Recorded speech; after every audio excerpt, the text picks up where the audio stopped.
Hello friends, welcome back to my channel engineering girls. आज हम unit 1 cover करने वाले हैं, इंट्रोडक्शन टू साइबर क्राइम। आइए सिलेबस देखते हैं।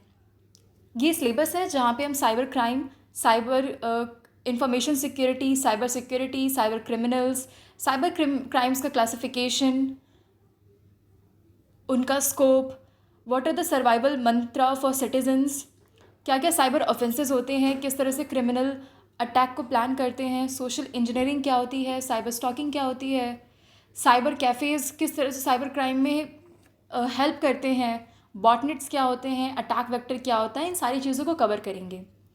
हमने सारी टॉपिक्स को बहुत ही क्रिस्प मैनर में कवर किया है। जो भी 2 मार्क का क्वेश्चन है हमने उन्हें 2 मार्क की तरह रखा है। जो 7 मार्क्स के क्वेश्चन होते हैं, लॉन्ग आंसर आते हैं, उनको हमने लॉन्ग आंसर रखा है। अगर आप ये वीडियो देखते हैं इसके बाद आपको बिल्कुल भी कुछ भी देखने की ज़रूरत नहीं पड़ेगी। तो आइए हम अपना लेक्चर स्टार्ट करते हैं। Let's get started. सबसे पहला हमारा टॉपिक है cyber crime and information security. Crime word क्या होता है गाइस? तो क्राइम का मतलब होता है कोई भी अनलॉफुल एक्टिविटी जो हमने करी हो, कोई भी ऐसी एक्टिविटी की हो जो लॉ हमें परमिट नहीं करता है। साइबर क्राइम क्या होता है? साइबर जनरली कंप्यूटर के रेफरेंस में यूज़ करते हैं। तो जब भी हम कंप्यूटर और नेटवर्क्स को यूज़ करके जब भी कोई क्राइम करते हैं तो हम उनको साइबर क्राइम कहते हैं। Cyber crime refers to criminal activities carried out using computers और द इंटरनेट। इनको किस तरह से मतलब अंजाम दिया जाता है, इसमें कंप्यूटर और इंटरनेट का यूज़ करते हैं। ऑफन टारगेटिंग डिजिटल इन्फॉर्मेशन, इसका जो टारगेट होता है वो क्या होता है? वो डिजिटल इन्फॉर्मेशन होता है या फिर जो सिस्टम्स होते हैं जिनमें ये इन्फॉर्मेशन स्टोर्ड होता है।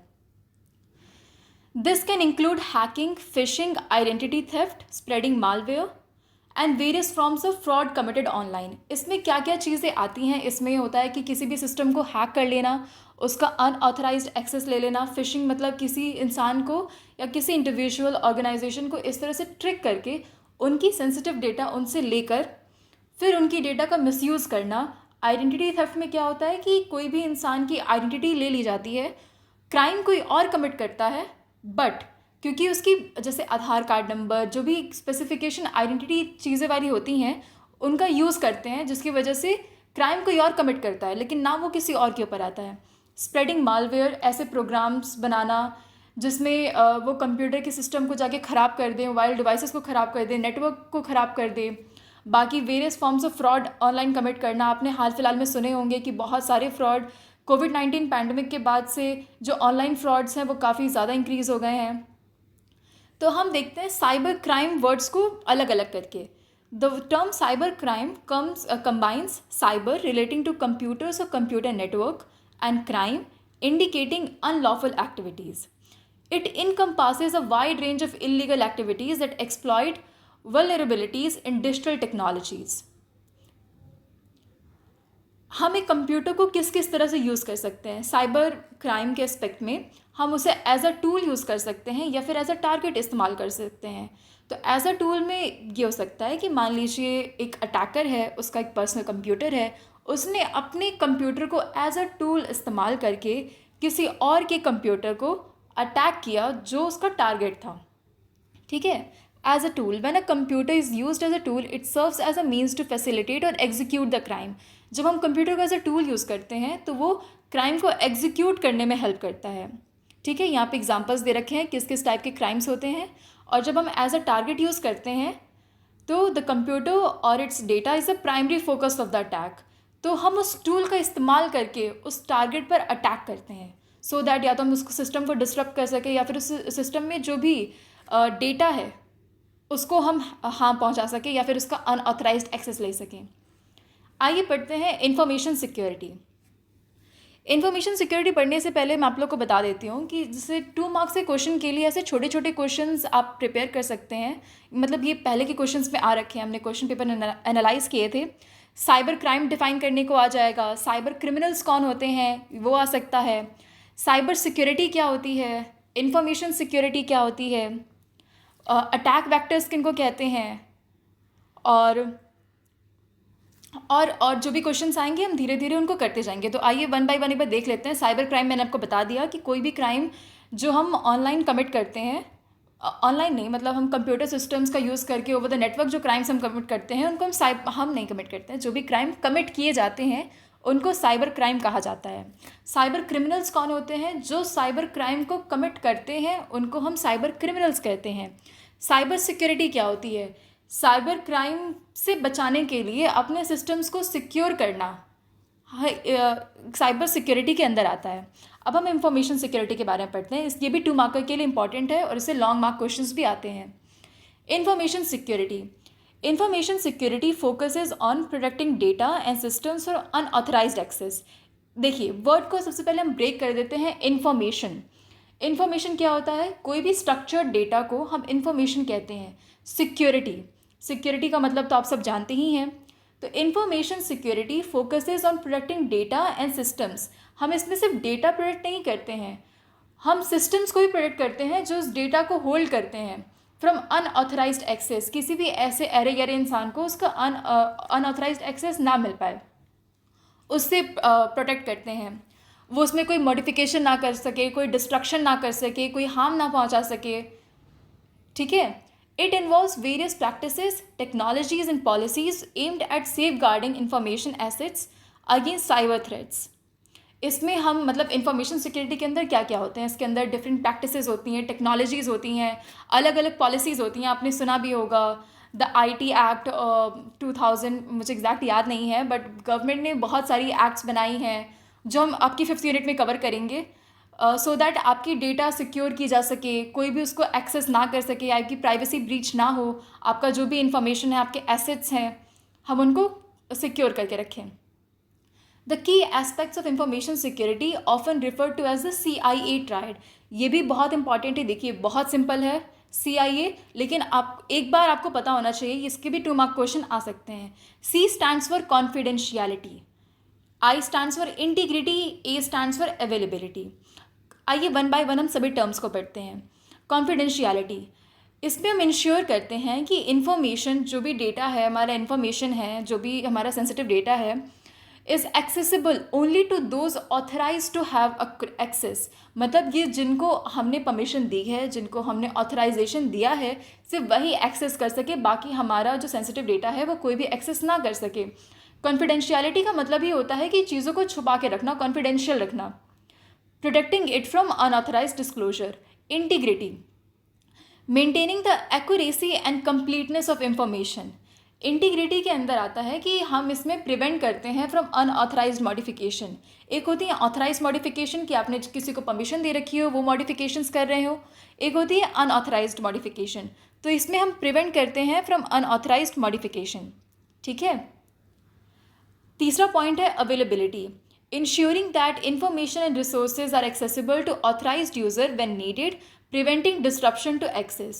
अवेलेबिलिटी क्या होता है? इसमें हम इंश्योर करते हैं कि जो भी इंफॉर्मेशन है, रिसोर्सेज हैं, हमें एक्सेसिबल हो और उसमें एक्सेसिबिलिटी में कोई डिस्ट्रप्शंस ना आए।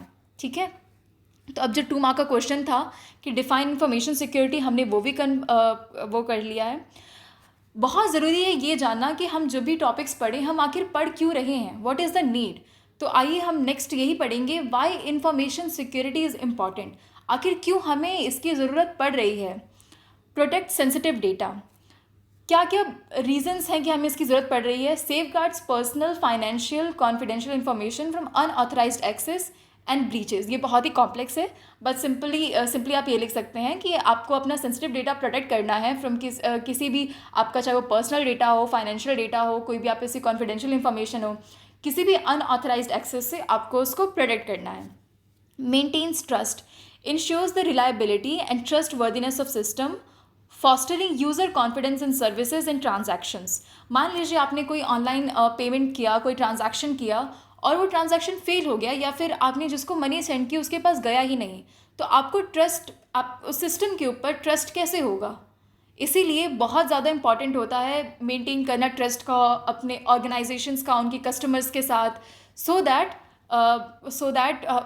उनकी रिलायबिलिटी रहे, ट्रस्ट वर्दीनेस रहे सिस्टम के ऊपर, उनके अंदर कॉन्फिडेंस रहे कि अगर हम ये सिस्टम यूज़ कर रहे हैं तो ये डेफिनेटली हमें हार्म नहीं पहुंचाएगा, और अगर हमें कोई दिक्कत होगी तो वो हमारी बातें ज़रूर सुनेंगे। इसीलिए हमें इंफॉर्मेशन सिक्योरिटी की बहुत ज़्यादा ज़रूरत होती है कि कोई भी हमारा डेटा एक्सेस ना कर पाए और कुछ भी ऐसे डिस्टर्ब ना कर पाए। Prevents financial loss, mitigates the risk of financial losses due to fraud, data theft और साइबर अटैक्स। मान लीजिए आपके क्रेडिट कार्ड डिटेल्स या फिर और सेंसिटिव अकाउंट डिटेल्स किसी और के पास हैं और वो कोई दूसरे ट्रांजैक्शंस करते हैं, तो इससे आपको बहुत सारा फाइनेंशियल लॉस होता है। तो इसीलिए बहुत ज़्यादा ज़रूरी है कि जो आपका सेंसिटिव डेटा है वो सिक्योर रहे। That's why we need information security. Ensures compliance, helps organization adhere to legal regulatory requirements for data protection and privacy। बहुत ज़रूरी है कि जो भी ऑर्गेनाइजेशंस हों वो जब भी आपका डेटा एक्सेस कर रहे हैं तो वो उसको लीगली एक्सेस करें। मतलब जो भी लीगल जितना परमिट किया गया है उतना ही एक्सेस करें। अगर उसमें है कि वो थर्ड पार्टी को आपका डेटा नहीं सेल कर सकते हैं तो वो नहीं करें। तो बहुत ज़रूरी है कि जो भी रेगुलेटरी रिक्वायरमेंट्स डाले गए हैं आपकी डेटा प्रोटेक्शन, आपकी प्राइवेसी के लिए, तो वो करें। ये भी पता है बहुत इंपॉर्टेंट क्वेश्चन है, मतलब बहुत ज़्यादा इंपॉर्टेंट तो नहीं है बट ये अलग से क्वेश्चन नहीं आता है, बट ये इस तरह से आता है कि describe the history of cyber crime, और उसके बाद कुछ कुछ क्वेश्चंस होते हैं। तो जस्ट हम एक बार क्विक गो थ्रू कर लेंगे इसके ऊपर कि origins of the word cyber crime. तो वर्ड साइबर क्राइम कहाँ से आया? The birth of cyber security. 1970s में एक रिसर्चर थे जिनका नाम था बॉब थॉमस, जिन्होंने कंप्यूटर प्रोग्राम बनाया था जिसका नाम था क्रीपर। ठीक है, this program could move across ARPANET's network, leaving a breadcrumb trail wherever it went. रे टॉमलिसन, द इन्वेंटर ऑफ ईमेल, रे टॉमलिसन ने ईमेल को इन्वेंट किया था। उन्होंने एक प्रोग्राम बनाया था रीपर। ठीक है, इन्होंने क्रीपर बनाया था, इन्होंने प्रोग्राम बनाया था रीपर। ये प्रोग्राम इस तरह से डिज़ाइन किया गया था कि वो चेज़ करेगा क्रीपर को और डिलीट कर देगा। This mark the early days of cyber security. जब इंटरनेट बूम कर रहा था, ये तब की बात है, तो ये early days of cyber security की बात है, where the battle against digital threats began. The Morris worm and the vital era. 1998 के एंड में रॉबर्ट मॉरिस ने एक प्रोग्राम लिखा था जो अलग अलग कंप्यूटर नेटवर्क्स में प्रोपेगेट करता था और ख़ुद को कॉपी करता था। Unfortunately, the Morris worm replicated so aggressively that it nearly wiped out the early internet, causing significant damage. Morris worm ने बहुत ज़्यादा डैमेज किया था अर्ली डेज ऑफ इंटरनेट में, बहुत ज़्यादा, इतनी हद तक डैमेज किया था कि Morris became the first person who was charged under the Computer Fraud and Abuse Act. This incident highlighted the need for antivirus software and spurred the development of solutions to combat cyber threats. From academic pranks to criminal threats. Throughout the 70s and 80s, threats to computer security existed, but they were often in the form of malicious insiders reading sensitive documents. ये किस type का था 70s 80s में कि आपके computer में कोई भी मलिशियस सॉफ्टवेयर आ जाता था जो आपके डॉक्यूमेंट्स को सिक्रेटिवली रीड कर रहा है, आपका डेटा कैप्चर कर रहा है। The Russians deployed cyber power as a weapon and incidents like the German hacker Markus Hess. मैं समझ रही हूँ कि ये बहुत ही कॉम्प्लेक्स इन्फॉर्मेशन है, बहुत ही ज़्यादा नेम्स हैं, आपको बिल्कुल भी नहीं ध्यान देना है। बस आप लोग छोटे छोटे वर्ड्स देख लीजिए कि बॉब थॉमस ने एक प्रोग्राम बनाया था क्रीपर, फिर रे टॉमलिसन थे जिन्होंने ईमेल डेवलप किया था, उन्होंने प्रोग्राम बनाया था रीपर, ये अर्ली डेज़ की बात है। फिर मॉरिस वर्म थे जिन्होंने एक ऐसा वर्म बनाया जिसने कंप्यूटर के अर्ली डेज़ में उसको बहुत ज़्यादा सिग्निफिकेंट डैमेज किया था, इस हद तक कि मॉरिस को उसके लिए पनिशमेंट मिली थी under the computer fraud and abuse act. ठीक है, उसके बाद 70s 80s और 70s और 80s में किस किस टाइप के साइबर अटैक्स हुआ करते थे। तो कोई भी आपका कोई मैलिशियस प्रोग्राम आपके कंप्यूटर के अंदर है जो आपका सेंसिटिव डॉक्यूमेंट्स रीड कर रहा है, और किस तरह से उस टाइम वॉर के टाइम मिलिट्री में किस तरह से यूज़ किया जाता था दूसरों के कंप्यूटर्स को डिस्टर्ब करने के लिए, उनका डेटा गैदर करने के लिए। Continued growth, cyber security continue to develop throughout the 90s and beyond, becoming an integral part of modern life. जिस तरह से हमारी टेक्नोलॉजी एडवांस करती गई उस तरह से साइबर वर्ल्ड में थ्रेट इंक्रीज़ होते गया। सो साइबर सिक्योरिटी अब हमारा इंटीग्रेटेड हिस्सा बन चुकी है हमारी मॉडर्न लाइफ का। आइए अब हम पढ़ते हैं cyber criminals which are very important for 2 marks. Cyber criminals are individuals or groups who engage in illegal activities on the internet or through computer systems for financial gain, disruption और malicious intent.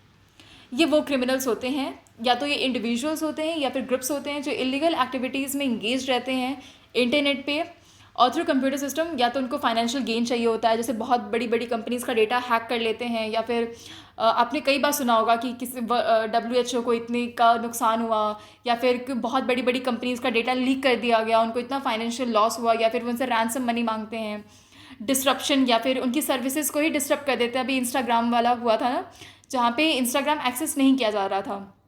वैसे एक conspiracy theory है, मुझे ज़्यादा detail में पता नहीं है इसके बारे में। या फिर किसी का मैलिशियस इंटेंट हो सकता है, किसी और के प्रति मैलिशियस इंटेंट है, उसका डेटा गैदर करके उसकी इमेज को हार्म करना, या फिर इस टाइप की चीज़ों के लिए साइबर क्रिमिनल साइबर क्राइम्स करते हैं। तो हम डिफरेंट साइबर क्रिमिनल्स के बारे में पढ़ेंगे और वो किस तरह से ऑपरेट करते हैं, मतलब उनकी टारगेट क्या होती है। तो हैक्टिविस्ट वो साइबर क्रिमिनल्स होते हैं जो किसी शेयर्ड आइडियोलॉजी के ऊपर काम करते हैं। They actions combine hacking with activism, मतलब उन्हें हैकिंग तो करनी है, बट उनके पास एक आइडियोलॉजी है जिससे वो बैक्ड होता है हैकिंग, जिसमें नोटेबल ग्रुप्स, जैसे बहुत सारे ग्रुप्स हैं, जैसे cult of the dead cow, Syrian electronic army और विकीलीक्स। ये नोटेबल ग्रुप्स हैं जो हैक्टिविस्ट हैं। इनकी टारगेट्स क्या होते हैं? या तो गवर्नमेंट एजेंसीज होती हैं, या इन्फ्लुएंशियल इंडिविजुअल्स होते हैं, मल्टीनेशनल कंपनीज हो गई। दे एक्सपोज एक्टिविटीज़ और इनजस्टिसेस थ्रू वेबसाइट ब्रीचेज। ज़रूरी नहीं है कि ये हमेशा गलत ही काम करें, ये बहुत सारी मल्टीनेशनल कंपनीज़ की इनजस्टिसेस को भी बाहर दिखाती हैं, उनको क्या कहते हैं उनकी इनजस्टिसेस को बाहर शो कर देती हैं, लोगों के सामने लाती हैं कि कितना वो गलत कर रहे हैं। स्किडीज़, script kiddies, less experienced individuals who rely on existing software or scripts to launch attacks. They lack the knowledge to modify or upgrade these tools. और वो प्रेफर करते हैं simplicity over complexity. Nation state engages in cyber warfare and cyber espionage. Their motives vary from political influence to economic advantage. Employers or insiders with access to sensitive information can intentionally or unintentionally compromise security.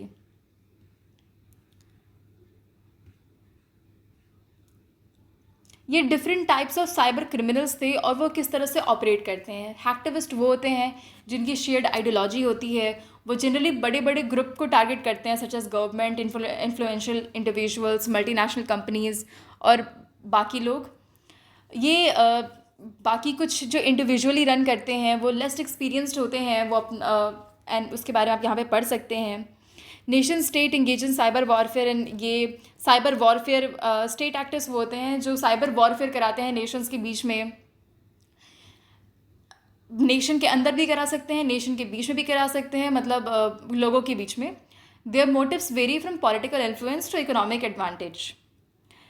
और कुछ insiders भी होते हैं, जैसे employees और insiders with access to sensitive information can intentionally और unintentionally compromise security. या तो कभी कभी वो अनइंटेंशनली होता है, या फिर कभी कभी कंपनी के लिए बैड इंटेंशंस की वजह से वो उनकी सिक्योरिटी को कॉम्प्रोमाइज़ करते हैं।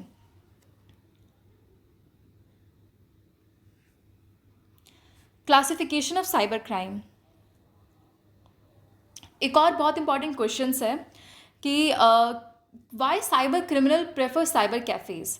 तो ये जब हम साइबर कैफ़े वाला टॉपिक कवर करेंगे, ये 2 मार्क्स के लिए एक और इम्पॉर्टेंट क्वेश्चन है, तब हम कवर करेंगे कि साइबर क्रिमिनल्स क्यों साइबर कैफ़े प्रेफर करते हैं। ठीक है,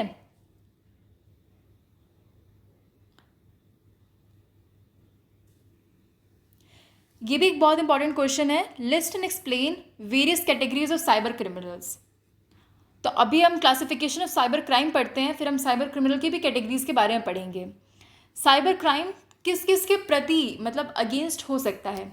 या तो वो इंडिविजुअल के प्रति हो सकता है, या ऑर्गेनाइजेशन के प्रति हो सकता है, सोसाइटी के अगेंस्ट हो सकता है, प्रॉपर्टी के अगेंस्ट हो सकता है। Against individual, cyber crimes targeting personal privacy, security और वेलबींग। किसी भी इंडिविजुअल की पर्सनल प्राइवेसी, सिक्योरिटी, वेलबींग को अगर टारगेट किया जाता है तो वो अगेंस्ट इंडिविजुअल्स आते हैं।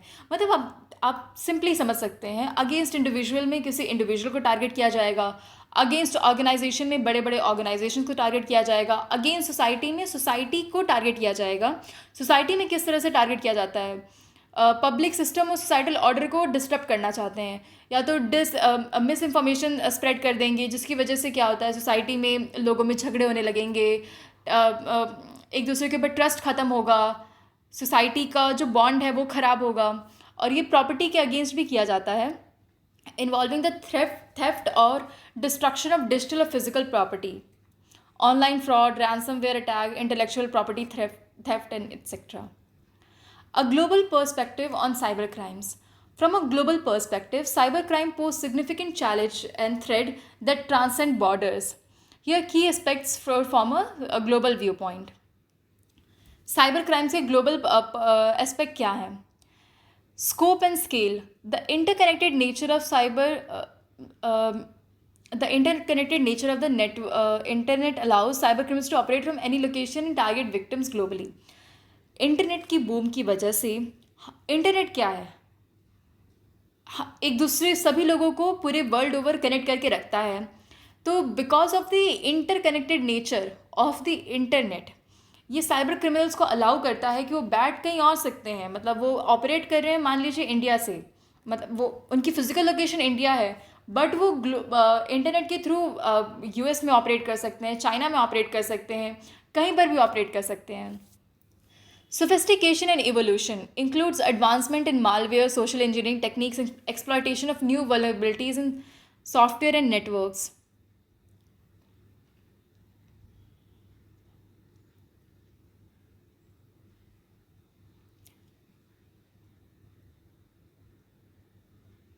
ये आप लोग क्विकली रीड कर लीजिएगा. ये बहुत ही ये डेटा उतना इम्पॉर्टेंट नहीं है, जिसमें आप देख लीजिएगा कि स्कोप एंड स्केल क्या है. इंटरकनेक्टेड नेचर होता है साइबर क्रिमिनल्स इंटरनेट का, सो दैट ये कहीं से भी ऑपरेट कर सकते हैं. विद टाइम के साथ इनकी नई नई टेक्निक्स आई हैं, जिसकी वजह से ये और भी इफ़ेक्टिव होते जा रहे हैं, और साइबर सिक्योरिटी एक्सपर्ट्स की बहुत ज़्यादा नीड हो रही है मार्केट में. इंटरनेशनल कोऑपरेशन, क्यों इनका जो वेंचर्स होते हैं इतने सक्सेसफुल हो जाते हैं? क्योंकि नेशंस के बीच में कोऑपरेशन नहीं है. तो अगर किसी क्रिमिनल को फाइंड करना है, वो बैठा कहीं और है, ऑपरेट कहीं और से कर रहा है, बिकॉज ऑफ नॉन कोऑपरेशन, तो बहुत डिफ़िकल्ट हो जाता है कि लॉ इन्फोर्समेंट एजेंसीज़ या किसी के लिए भी उनको फाइंड कर पाना, उनको पनिश कर पाना. Legal and jurisdiction challenges, laws, regulations, impact on global economy, ये बहुत ज़्यादा ग्लोबल फाइनेंशियल लॉसेस के लिए रिस्पॉन्सिबल होते हैं. As technology advances, new threats emerge such as attacks targeting internet of things devices. अब टाइम के साथ साथ इनके अटैक्स एडवांस होते जा रहे हैं. अब ये IoT, AI अलग अलग वर्नरेबिलिटीज़ को टारगेट कर रहे हैं, वेपनाइज कर रहे हैं cyber securities by state and non state actors. Cyber crime era survival mantra for the netizens. Netizen citizen same है, ठीक है.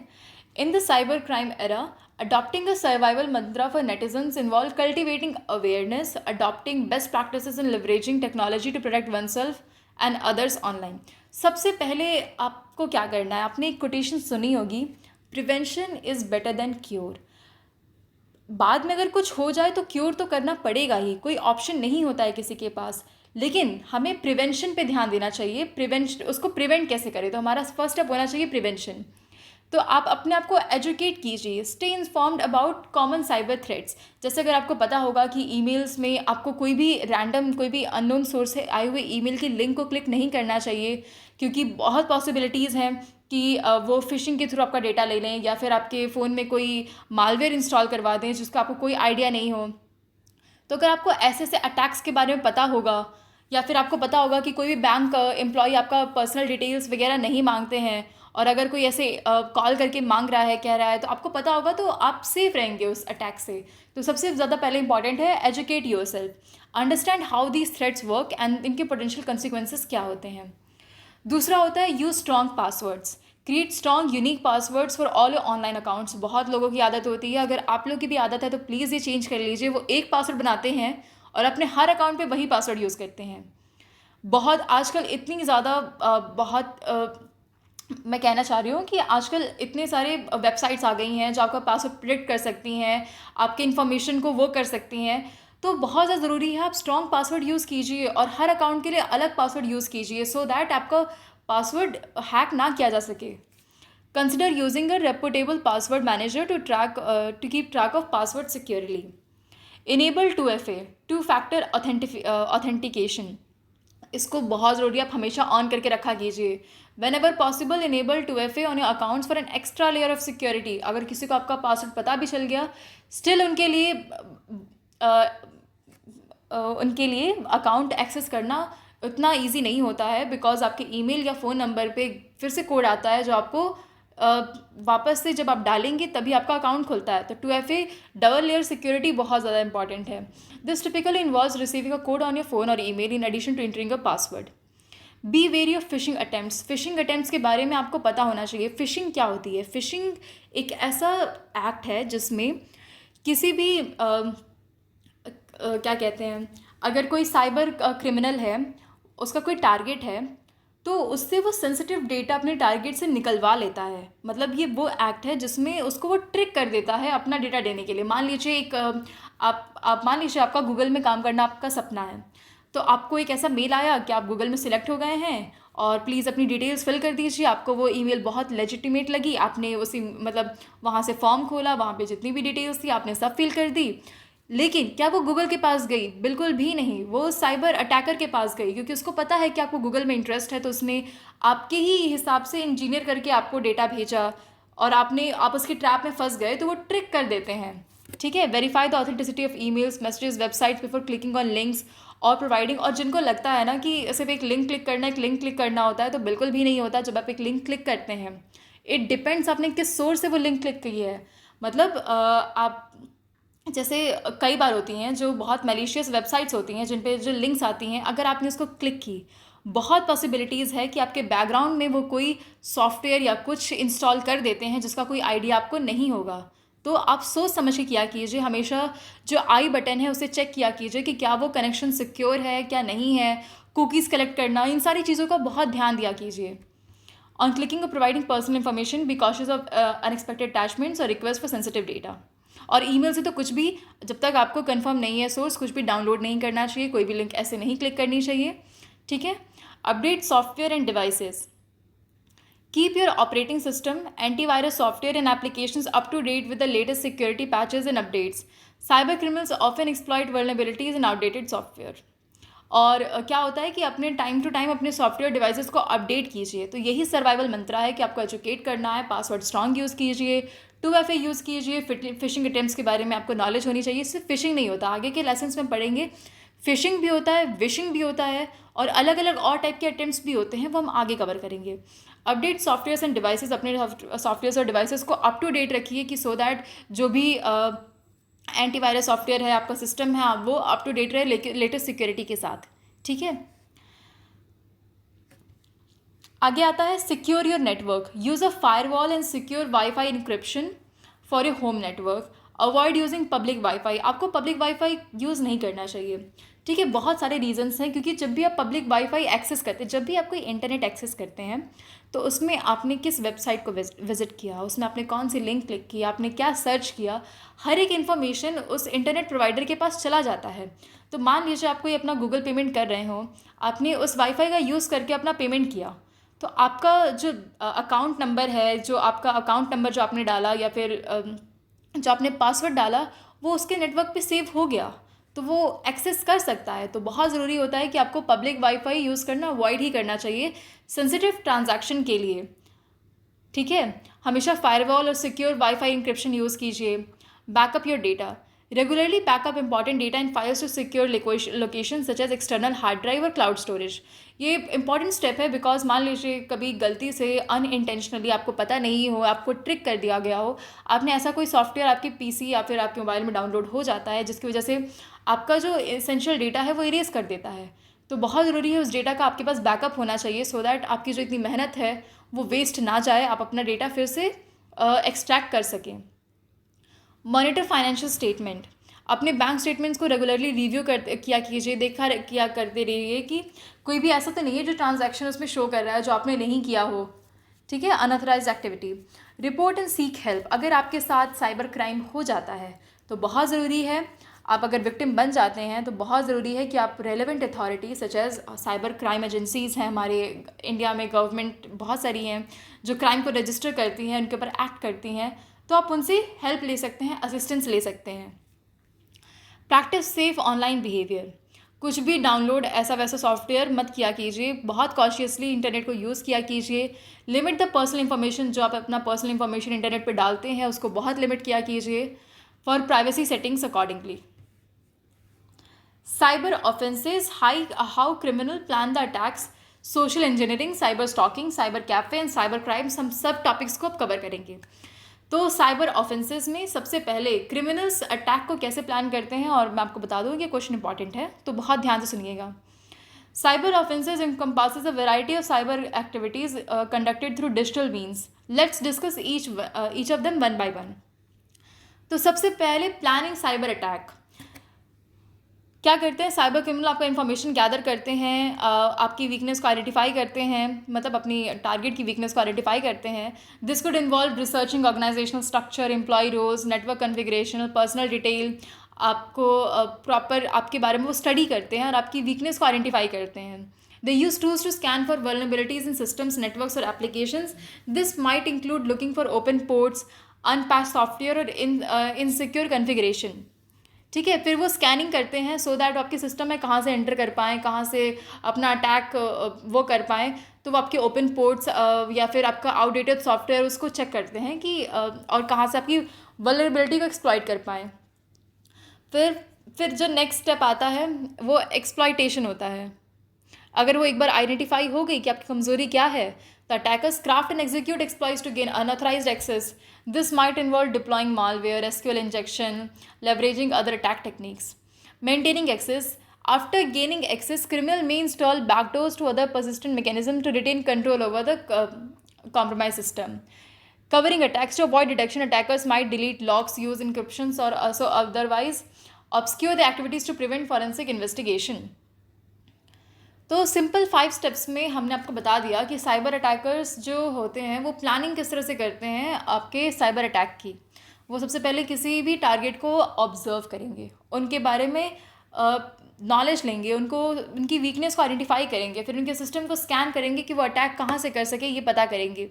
एक बार पता कर लिया तो फिर एक्सप्लॉइट करेंगे। एक्सप्लॉइट करना ही इंपॉर्टेंट नहीं होता है, उसको मेंटेन करके रखना until unless the attack has been done. तो उस एक्सेस को मेंटेन करने के लिए बैकडोर्स और अदर चीज़ें इंस्टॉल कर देते हैं। एंड देन यहाँ तक तो अटैक हो गया, उसके बाद वो अपने फुटप्रिंट्स को इरेज करते हैं बाय यूजिंग कवरिंग ट्रैक्स। यहाँ पे आप उनको कोई डिटेक्ट ना कर पाए कहाँ से अटैक हुआ, किसने किया, लॉग्स को डिलीट कर देंगे, एन्क्रिप्शन डिलीट कर देंगे या फिर बहुत सारी चीज़ें। तो इसीलिए in today's world blockchain is getting very famous because blockchain बहुत सिक्योर होता है। आप पढ़ेंगे इसके बारे में आगे जब आप और फर्दर स्टडी करेंगे। तो ब्लॉकचेन बहुत ज़्यादा सिक्योर होता है, उसमें लॉग्स को डिलीट करना इतना आसान ही नहीं होता है। उसमें वोटिंग के थ्रू, कंसेंसस के थ्रू लॉग्स को डिलीट की जाती है। तो आइए हम नेक्स्ट टॉपिक अब कवर करते हैं, सोशल इंजीनियरिंग। आइए इस टर्म को ब्रेक करते हैं। सोशल लग ही रहा होगा कुछ सोसाइटी से रिलेटेड है, इंजीनियरिंग जो आप सब कर रहे हैं आपको पता ही होगा। तो manipulation. Social engineering involves manipulating individuals to divulge confidential information और perform actions unwittingly. Techniques include pretexting, creating a false scenario to obtain information, phishing, sending fraudulent messages to trick recipients, और बेटिंग। ठीक है, कभी कभी आपको कभी वो messages आए होंगे कि माई सर्कल 11 पे ये गेम खेलिए, 1 लाख आपके हो चुके हैं, फटाफट इस लिंक पे क्लिक कीजिए रिडीम करने के लिए। तो इसको बेटिंग कहते हैं। बेटिंग क्या होता है, जैसे चूहे होते हैं ना, उनको मारने के लिए, उनको पकड़ने के लिए जो रैट ट्रैप होता है उसमें कैसे रोटी का टुकड़ा लगा देते हैं सो दैट चूहा उसको देख के अट्रैक्ट हो और फाइनली उसमें बंद हो जाए। तो सबसे मतलब सोशल इंजीनियरिंग में क्या होता है कि ये एक मैनिपुलेशन टेक्निक है जिसमें हम ऐसे प्री टेक्सटिंग, फिशिंग और बेटिंग जैसे इनका यूज़ करते हुए किसी को भी ट्रिक कर देते हैं अपनी कॉन्फिडेंशियल इन्फॉर्मेशन को देने के लिए। ठीक है, इसमें फिर हमने एक्सप्लेन कर रखा है कि फ़िशिंग, प्री टेक्सटिंग और बेटिंग क्या होती है।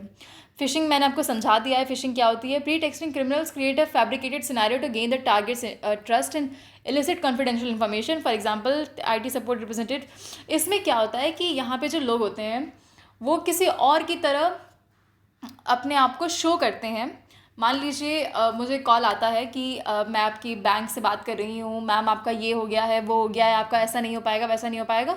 तो जो 3 पिन आया है ना आपके मोबाइल में, आप मुझे बता दीजिए फटाफट। तो इसमें क्या है कि वो अपने आप को एज़ अ एटीएम का रिप्रेजेंटेटिव बता रहे हैं, बट वो नहीं है। तो इस तरह के सिनेरियोज़ का फेक सिनेरियोज़ बनाकर यूज़ करते हैं। या फिर ऐसा आपकी पेमेंट रुक गई है मैम, सॉर्ट ऑफ तो आप समझ ही रहे होंगे, आप सबने आजकल देखा होगा, बहुत लोग के साथ हुआ भी होगा। सो दैट अब आगे किसी के साथ ना हो, तो ये हमारा पढ़ना बहुत ज़्यादा ज़रूरी है। This involves offering something illicit like enticing like free software और ट्रिक इनटू डाउनलोडिंग मालवेयर और रिवीलिंग पर्सनल इन्फॉर्मेशन। तो मैं आपको फिर से कह रही हूँ, प्लीज़ किसी भी लिंक को क्लिक करने से पहले, कुछ भी डाउनलोड करने से पहले उसकी ऑथेंटिसिटी बहुत देखा करें कि वो कहाँ से आप डाउनलोड कर रहे हैं, कहाँ से क्लिक कर रहे हैं, ठीक है। Cyber offences, how criminals plan the sorry cyber stalking के बारे में पढ़ेंगे। मॉनिटरिंग एंड हरासमेंट, स्टॉकिंग तो आपको सबको पता ही होगा, कुछ लोग ने किया भी होगा और कुछ लोग इसके विक्टिम भी होंगे। तो स्टॉकिंग के तो साइबर स्टॉकिंग क्या होती है? Stalking when done in the worlds of computers, और जब डिजिटली हम स्टॉकिंग करते हैं तो इसमें हम डिजिटल टूल्स का यूज़ करते हैं। उनकी प्रोफाइल, जैसे मान लीजिए कोई विक्टिम है, उसकी प्रोफाइल को देखना कि वो किस टाइप के कंटेंट को पोस्ट करते हैं, वो किस टाइप के कंटेंट कंज्यूम करते हैं, और उनकी प्रेफरेंस क्या है, कहाँ जाते हैं, सारी चीज़ें, मतलब सारी पर्सनल इन्फॉर्मेशन गैदर करना जो भी, और थ्रू ऑनलाइन, और उनको देन उनकी इन्फॉर्मेशन गैदर करके उनको हैरेस करना is called cyber stalking. This में इंक्लूड थ्रेटनिंग मैसेजेस और स्प्रेडिंग फॉल्स इन्फॉर्मेशन, ठीक है। They may impersonate the victim और others to damage the victim's reputation और cause distress. Using spyware or hacking techniques to gain access to personal emails and social media accounts or other private communications. Cyber cafes and cyber crimes. जैसे मैं जब मैं आपको wifi पढ़ा रही थी तो मैंने आपको बताया था कि साइबर क्वेश्चन था कि साइबर क्रिमिनल साइबर कैफ़े क्यों प्रेफर करते हैं, क्योंकि वहाँ पे पब्लिक वाईफाई प्रेजेंट होता है। अगर वहाँ पे वो कोई क्राइम करें तो वहाँ से उनको डिटेक्ट कर पाना बहुत डिफिकल्ट होता है। That's why they prefer cyber cafes. Cyber cafe provide public internet access which can be exploited by cyber criminals to mask their identity. वो अपनी आइडेंटिटी को छुपा सकते हैं, एंड लोकेशन, और अपनी लोकेशन भी छुपा सकते हैं while conducting illegal activities such as hacking और डिस्ट्रीब्यूटिंग मालवेयर। अपनी आइडेंटिटी और लोकेशन को किस तरह छुपा सकते हैं? आइडेंटिटी तो भाई जिसका इंटरनेट प्रोवाइडर था उसकी आइडेंटिटी गई, और लोकेशन किस तरह? क्योंकि जब भी कोई वाईफाई होता है तो वो एक रेंज ऑफ एरिया में, एक बैंडविड्थ में स्प्रेड होता है, तो उसकी कोई एक पर्टिकुलर एरिया नहीं होती है, वहाँ से पता नहीं कर सकते हैं, वो एक बैंडविड्थ में स्प्रेड है, तो एग्जैक्ट लोकेशन पता कर पाना it's very difficult. Data theft, users in cyber cafes might steel personal data, and yes this is a very important point. बहुत लोग होते हैं जो साइबर कैफेज, मतलब अब तो कोविड-19 के बाद सबके पास अपना पर्सनल कंप्यूटर आ गया है, वरना ऐसे साइबर कैफेज लोग जाते थे जहाँ पे वो 1 आवर का ऐसे 15 रुपीज़ या कुछ ऐसे चार्ज हुआ करता था, जहाँ पे वो बैठ के पीसी को यूज़ करते थे। तो वहाँ पे अपना या तो फेसबुक लॉगिन करते थे या फिर गेमिंग करते थे या फिर कुछ भी करते थे, वहाँ से वो लॉग आउट करना भूल जाते थे। तो ये जो साइबर क्रिमिनल्स होते हैं वो जाते हैं वहाँ से आपका सेंसिटिव डेटा कलेक्ट करते हैं, एंड देन आप ही को परेशान करते हैं। और बहुत ज़रूरी है आप इस वर्ल्ड में बहुत ज़्यादा अवेयर होकर रहें, सही सही मेजर्स लें कि आपको कोई भी हार्म ना हो पाए। Monitoring and regulation, authorities may monitor cyber cafes to detect and prevent illegal activities. Establishing protocols and regulations for the use of public computers can help mitigate risk associated with cybercrime. Botnets, the fuel for cybercrime. ये आपका topic है, ठीक है। Botnets are networks of compromised computers और devices. देखिए simply हम किसी भी टर्म को पढ़ने से पहले हम उसे ब्रेक कर देंगे, ठीक है। बॉट नेट्स, बॉट कुछ कंप्यूटर जैसा लग रहा है ना, नेट्स इंटरकनेक्टेड जैसा लग रहा है, ठीक है। तो बॉट नेट्स वो उन कंप्यूटर का नेटवर्क है जो पहले से, मतलब कॉम्प्रोमाइज नेटवर्क जो ऑलरेडी इन्फेक्ट हो चुके हैं, have been infected with malicious software, often controlled remotely by cyber criminals. They serve as a fuel for cybercrime by enabling a range of malicious activities including DDoS, distributed denial of service. Botnet, पता है क्या कर सकते हैं? Botnets वो computers होते हैं, आप समझ रहे हो क्या, कि मान लीजिए बहुत सारे मान लीजिए अपनी स्कूल की वो कंप्यूटर लैब को इमेजिन कर लीजिए, उसमें आपका एक टीचर का पीसी होता था अलग से, बाकी सब स्टूडेंट्स का अलग से अपना अपना पीसी होता था। तो सभी जो स्टूडेंट के पीसी हैं, मान लीजिए वो बॉट्स हैं, मतलब वो इन्फेक्टेड कंप्यूटर्स हैं, मतलब जो ऑलरेडी स्पाईवेयर मालवेयर से इन्फेक्टेड किए जा चुके हैं किसी भी साइबर क्रिमिनल के द्वारा। तो वो कंप्यूटर्स को एज अ बॉट यूज़ करके किसी भी वेबसाइट या नेटवर्क पे, मान लीजिए आपको टीचर का कंप्यूटर है, उस पर बहुत सारी massive amount of traffic generate कर दे, जिसकी वजह से जो सर्विसेज हैं वो ना कर पाए, इतना ज़्यादा ट्रैफिक जनरेट कर दे कि डिस्ट्रीब्यूटेड डिनाइल ऑफ सर्विस, मतलब वो सर्विस ही ना दे पाए। This comes under DDoS attacks. Spam and fishing campaigns, अब तो मुझे बिल्कुल एकदम मैं गारंटी से कह सकती हूँ फिशिंग आप समझ गए होंगे कि फिशिंग क्या होता है। Botnets are use to send out large volumes spam emails, मतलब बहुत सारे कंप्यूटर का यूज़ करके बहुत लार्ज वॉल्यूम में ईमेल भेजना, ट्रैफिक जनरेट करना, जिसकी वजह से trick recipients into receiving personal information and downloading malware, ठीक है। credential surfing, attempts to log in to account using stolen credentials, exploiting weak passwords or refused credential across different devices, cryptojacking, hijack computer resources। मतलब आपको देखिए, बस एक बार सुनिए, बाकी आप लोग को खुद से पता है कि क्या क्या लिखना है। एंड जब भी आप लिखेंगे तो प्रॉपरली पेपर में एक्सप्लेन कर दीजिएगा पॉइंट्स को, और पॉइंट वाइज लिखिएगा so that it looks attractive, ज़्यादा अच्छा लगे। Click fraud, botnets generate fake clicks on advertisement to fraudulently generate revenue for the attackers, ठीक है। Botnets can harvest sensitive information from infected devices such as credit card numbers, login credentials or personal data for financial gain or identity theft, ठीक है। अब हमारा सिर्फ एक last topic बचा है, अटैक वेक्टर। उससे पहले हम कुछ क्वेश्चंस को एक बार देख लेते हैं कि सोशल इंजीनियरिंग, मैंने आपको बता दिया कि सोशल इंजीनियरिंग क्या होती है। इट्स एन इंपॉर्टेंट क्वेश्चन कि टर्म सोशल इंजीनियरिंग को डिफाइन कीजिए, how does social engineering work, ठीक है, वो किस तरह से काम करता है। और साइबर स्टॉकिंग क्या होती है, explain the types of cyber stalking, give some preventive measures from cyber stalking. तो साइबर स्टॉकिंग को हमने पढ़ा था कि साइबर स्टॉकिंग क्या होती है, बाकी आप इसको एक्सप्लेन करके लिख सकते हैं, मतलब आपको बहुत ज़्यादा ऐसे कंटेंट की ज़रूरत नहीं है, you all know what you have to do. So cyber stalking को आप एक्सप्लेन कर सकते हैं, explain the types of cyber stalking, cyber stalking के टाइप्स क्या क्या होते हैं और किस तरह से आपको आप बच सकते हैं साइबर स्टॉकिंग से, ठीक है।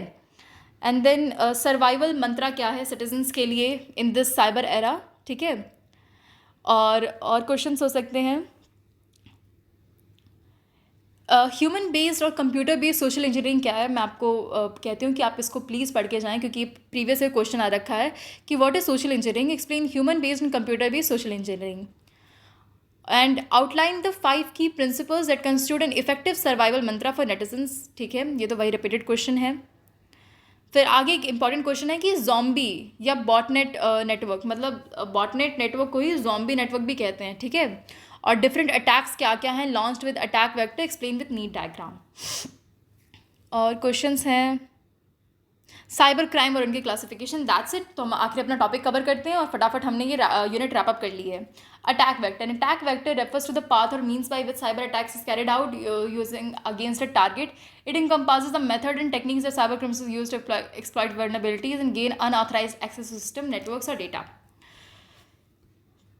अटैक वेक्टर वो पाथ है, ठीक है। वेक्टर आप सबने अपने 11th में पढ़ा होगा, vector something related to path which, मतलब कुछ मैग्नीट्यूड डायरेक्शन को रिप्रेजेंट करता है ना, तो वेक्टर यहाँ पे पाथ है। By means by which a cyber attack is carried out against a target, encompasses the methods and techniques cyber criminals use to exploit vulnerabilities to gain unauthorized access system, networks और data, ठीक है। ये आपका वो attacker का computer, जिसमें आप देख सकते हैं different attacks, brute force attack, हम आगे सब कवर करेंगे जैसे जैसे कि यूनिट्स आगे चलेंगी। An attack vector refers to a path or means by which a cyber attack is carried out against a target. It encompasses the methods and techniques cyber criminals use to exploit vulnerabilities and gain unauthorized access, ठीक है। इसमें SQL injection है, man in the middle attack है, इसको नाम से समझ में आ रहा है कि कोई बीच में डेटा उठा लेगा, मतलब इंटरसेप्ट कर लेगा, ठीक है। एक DOS होता है, डिनाइल ऑफ सर्विस, जो बहुत सारे मतलब बहुत सारे अलग अलग सिस्टम से जब ऐसे ट्रैफिक जनरेट करते हैं तो उसको डिस्ट्रीब्यूटेड डिनाइल ऑफ सर्विस कहते हैं। वल्नरेबिलिटी को एक्सप्लॉइट करना, मालवेयर इंजेक्ट कर देना, फिशिंग सोशल इंजीनियरिंग करना। So thank you so much पूरा यहाँ तक कंप्लीट करने के लिए। आपका यूनिट 1 कंप्लीट हो चुका है, कॉन्ग्रेचुलेशंस, आपने एकदम प्रिपेयर कर लिया है। सो मिलते हैं आपसे नेक्स्ट वीडियो में जहाँ पे हम यूनिट 2 कवर करेंगे। Till then all the very best, पढ़ाई करते रहिए, बहुत बहुत ऑल द बेस्ट आप लोग को आपके पेपर के लिए।